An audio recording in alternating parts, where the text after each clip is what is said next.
రోజుల క్రితం కల్లాలలో పోసినటువంటి ధాన్యాన్ని ఇప్పటి వరకు ఒక్క ధాన్యపు గింజ కూడా కాంగ్రెస్ ప్రభుత్వం కొనుగోలు చేయలేదు.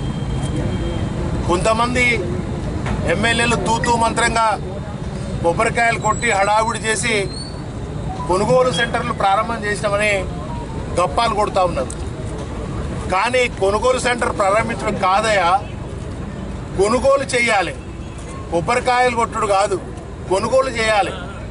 ఇవాళ కాంగ్రెస్ ప్రభుత్వం వచ్చిన తర్వాత మరి రైతులను వెన్నుపోటు పొడుస్తూ ఉంది. ఇప్పటి వరకు 25 రోజులుగా ధాన్యాన్ని కొనకుండా కొర్రీలు పెడతా ఉంది.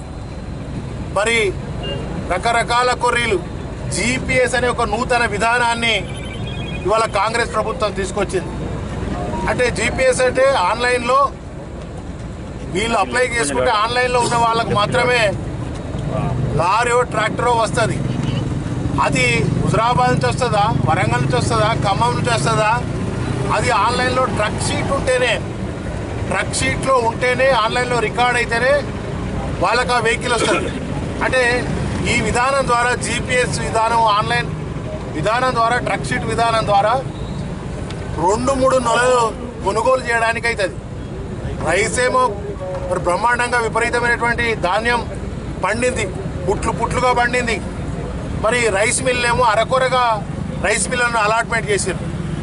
మరి పూర్తి స్థాయిలో రైస్ మిల్లను అలాట్మెంట్ చేసేటువంటి బాధ్యత ప్రభుత్వం తీసుకోవాలి.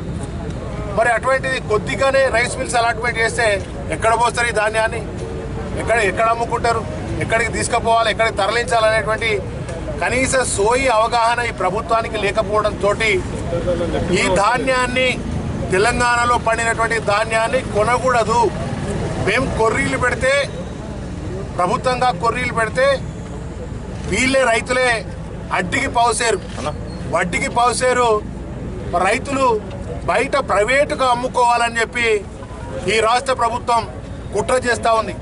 దళారులకు అమ్ముకుంటే పీడపోతుంది. అంటే ఆల్రెడీ ముఖ్యమంత్రి గారు చెప్పారు, రేవంత్ రెడ్డి గారు, ఉత్తమ్ కుమార్ రెడ్డి గారు చెప్పారు, తుమ్మల నాగేశ్వరరావు గారు చెప్పారు, ధాన్యాన్ని మేము కొనుగోలు చెయ్యము, కేంద్ర ప్రభుత్వం కొనుగోలు తీసుకొని అంటుంది కనుక మేము కొనుగోలు అంటే కేంద్ర ప్రభుత్వం, అటు నరేంద్ర మోడీ సర్కారు, అదేవిధంగా ఇక్కడ ఉన్నటువంటి రేవంత్ రెడ్డి సర్కారు రైతుల ద్రోహ ప్రభుత్వం. ఇది రైతు ద్రోహి ప్రధానమంత్రి ఒక దిక్కైతే రైతు ద్రోహి సీఎం రేవంత్ రెడ్డి.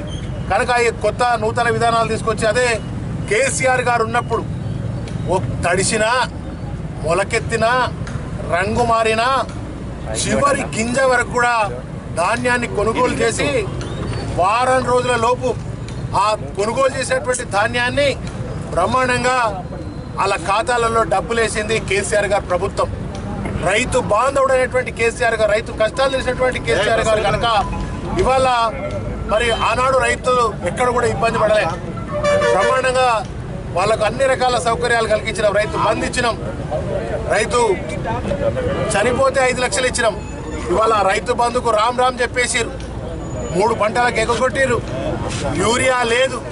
ఇంకొక విధానం కేంద్ర ప్రభుత్వం చేసేటువంటి విధానంతో కూడా వచ్చే యూరియాతో పాటుగా ఇంకొకటి కొనాలి.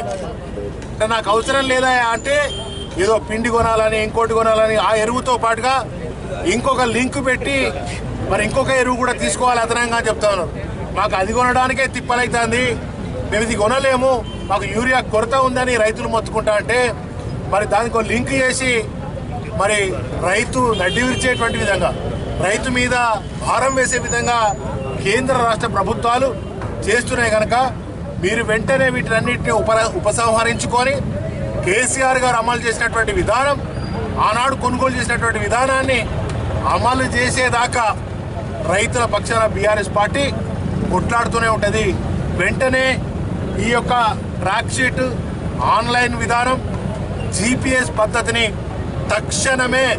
తక్షణమే విరమించుకొని వాటిని రద్దు చేసుకోవాలని బీఆర్ఎస్ పార్టీ పక్షాన నేను డిమాండ్ చేస్తా ఉన్నా.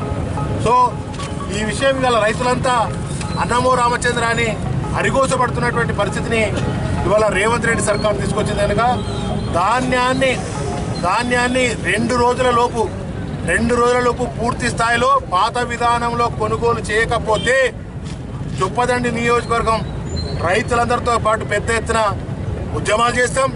కలెక్టరేట్ కూడా ముట్టడి చేస్తాము. రైతుల ధాన్యాన్ని పాత విధానాలు కొనసాగించేదాకా రైతుల పక్షాన నిరంతరం కొట్లాడుతూనే ఉంటామని చెప్పి డిమాండ్ చేస్తాం.